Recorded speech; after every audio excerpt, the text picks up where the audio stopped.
Welcome to Lingua Latina, Chapter 3, Lesson 2, Exercises.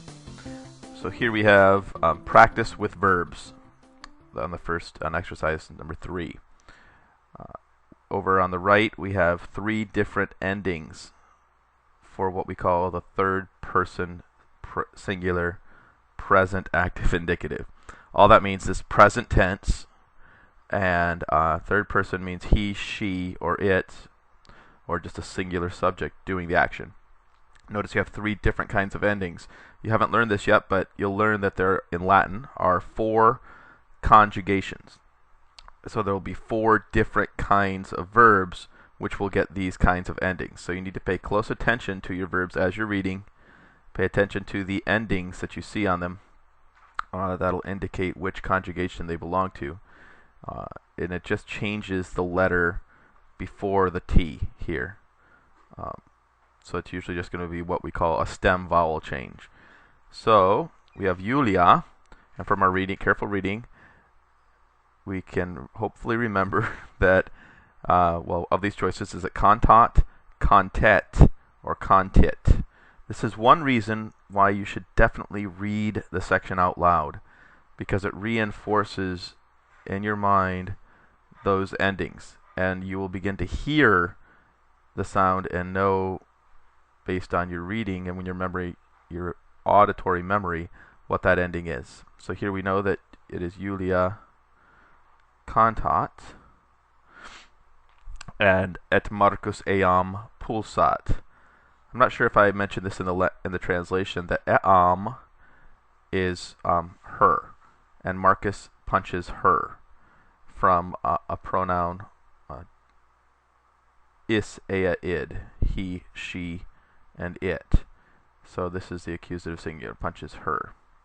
Okay, good luck on the rest of exercise 3. Let's go to exercise 4.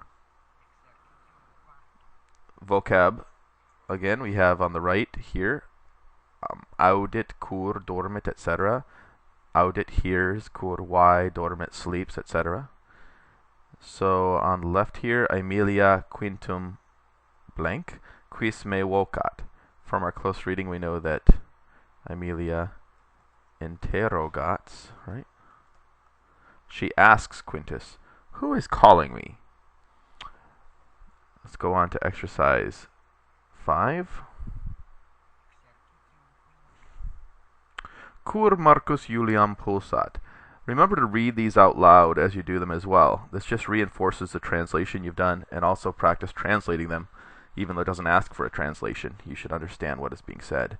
Why is Marcus hitting Julia? Marcus is hitting Julia, and over here we see that this is just a question-answer structure. Cur, why is this happening? Quia, because, and then you give the answer. So here in the example, why is Julia singing? Julia is singing quia laeta est, because she's happy. Here, why is Marcus hitting Julia? Marcus is hitting Julia quia Julia cantat, because Julia is singing.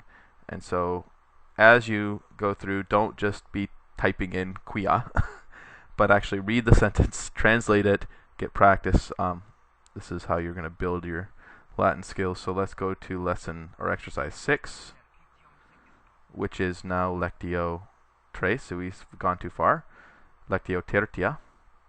So go ahead and finish the rest of the exercises for lesson 2. And I'll see you in lesson 3.